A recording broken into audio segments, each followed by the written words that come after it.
that confirmation. We want it to be in the open that an oversight fund is necessary.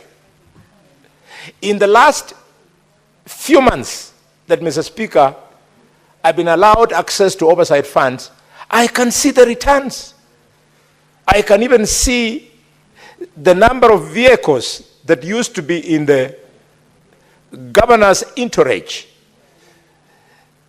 The number of times the siren used to wake up sleeping villages when the governor was coming from drinking alcohol in the night, going home. You hear dogs barking, and because dogs have got a higher sense of hearing than us, they have picked the siren from a distance. Now that has gone down. I have heard, because of oversight funds for the first time, are saying, senators, please bring us money quickly.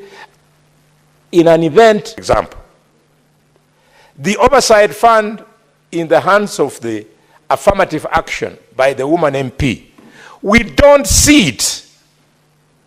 The only thing we hear is that the millions, 140 million shillings plus per year, is used for buying parts.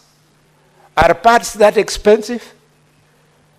If they were that expensive, really, that the millions of shillings are swallowed by the expenditure of parts?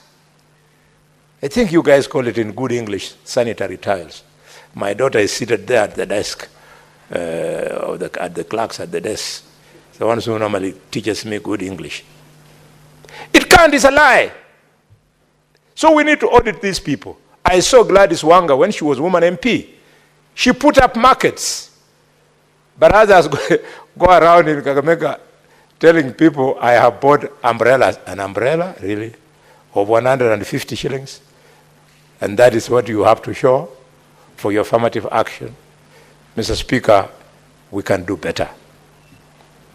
The final point that I like to make in my submission, as I second this, is on constitutional amendments. Senator Mugeni, you must help us. We don't want another BBI 2 in the name of NADCO. If we are amending the Constitution, let us ban the midnight oil. We do things the proper way. What is supposed to go for a referendum, let the people decide. If there is a clause, Senator Mugeni, I came to learn during the fight against BBI that you have certain aspects of the Constitution which you cannot amend. The lawyers taught me at that time that you call them the essential clauses. We want this debate to start now so that we don't waste time in courts fighting NADCO in the name of BBI 2.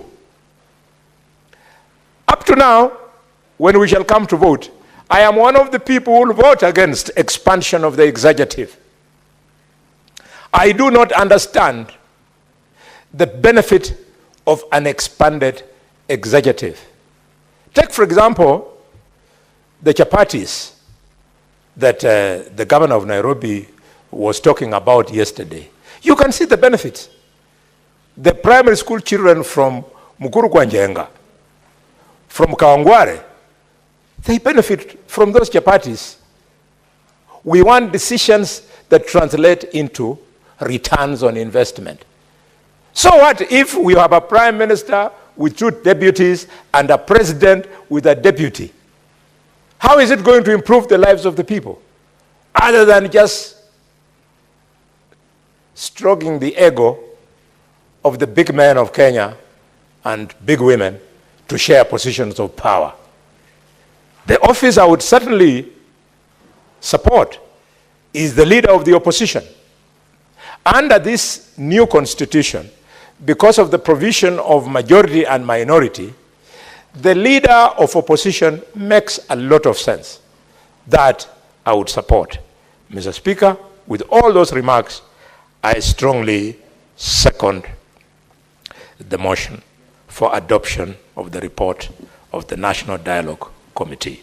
Thank you, Mr. Speaker. Now, honorable senators, I'll proceed to propose the question.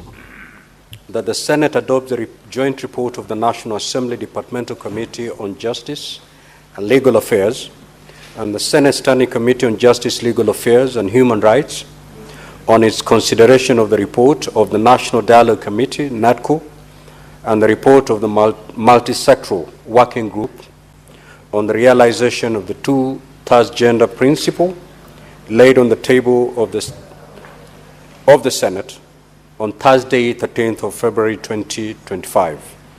Now, the floor is open to debate, but before I call upon senators wishing to make their comments, allow me to communicate this information. I'd like to acknowledge the presence in the Speaker's Gallery this afternoon